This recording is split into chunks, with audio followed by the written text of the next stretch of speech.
Welcome to Dirt Guy Drive Time, the show where I drive around and sometimes I don't really have anything to talk about. As it turns out, this is one of those days. Matter of fact, I'm about halfway back to my house from work, and up until pushing that record button right now, I've been on the phone or doing something for work. I haven't even got a chance to think about what I want to talk to you about yet. That kind of sucks, huh?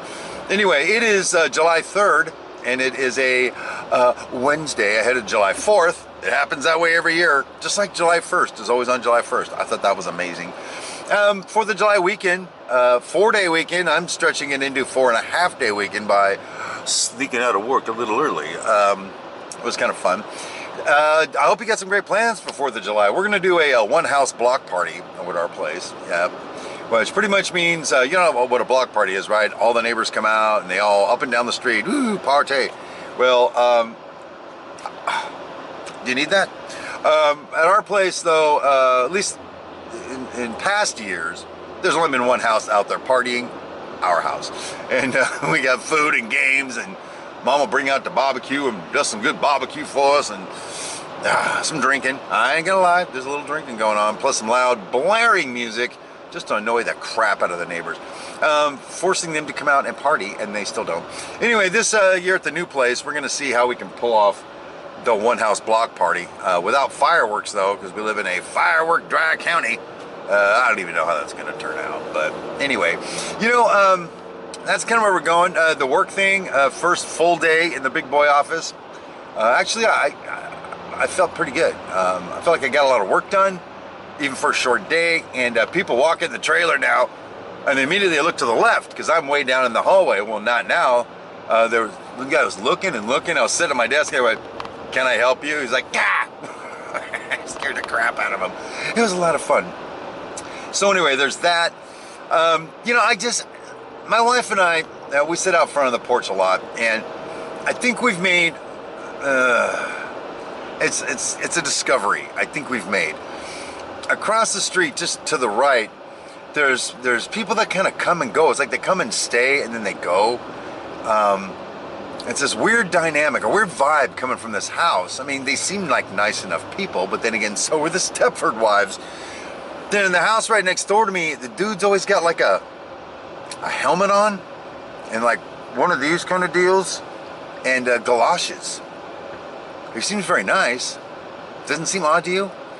So the wife and I, Cindy Brown, First Lady Model Railroading, Queen of Keto, Fashionista of Fashion, and the creative craftiness of crafts, something like that. We were thinking about it, and suddenly it occurred to us. Aliens. Here's what's happening. We believe the neighbors across the street are the ones that are actually getting the bodies and keeping them alive, basically immobilizing them. And then we think there's a tunnel from the house across the street to my next door neighbor where they convey those bodies, and then they harvest their organs and sell them. We're kind of scared right now. We don't even we don't sleep anymore. It's very frightening that kind of thing can happen in America today. But I think they're aliens too, so I don't really know how that works. All I know is, what if my organs get harvested, people? What am I going to do with that? I don't even know. Hey, I am really short on content today. Like I said, I just got done working just before hitting that record button. So, well, one thing I guess I will share with you, in case I haven't said this before, and this is really a cool place to be. I'm going to take you all the way back to when I was 21 years old, human years, by the way. And I had a job at a place called American Abbey Home Care. I was in the accounting department, and it was like the best job I'd ever have, and up until now, the best job I ever had. The hours I worked a lot of hours. I worked overtime even though they didn't pay me for it. I had this autonomy. I was well respected, and there's all these cool things. I loved that job. And then they sold the company and they moved it to Deerfield, Illinois, and they didn't take Stephen Reno with them. They just left me to die. So anyway, that was my favorite job ever. And I've been trying to recreate that experience, and I found myself twice now in 2 days telling someone that I love my job and I love the company that I work for. And you know, I know it's only been 5 months and things can change, but within that period of time, you kind of get a sense, right? You kind of get a vibe. And I got to tell you, it's awesome.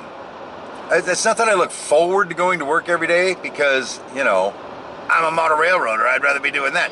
But I'm not lamenting going to work every day. My alarm goes off. I don't sit there going, oh, God, here we go again. Then my alarm goes off and I just go, I guess it's time to go to work. And I work a full day like I own the joint. And then work's over and I'm just like, boom, I'm getting back to the First Lady, the Terriers, a couple of Mick Ultra Pure Golds, and a hobby room that is par excellence. So anyway, you know, everything seems to be pretty good right now.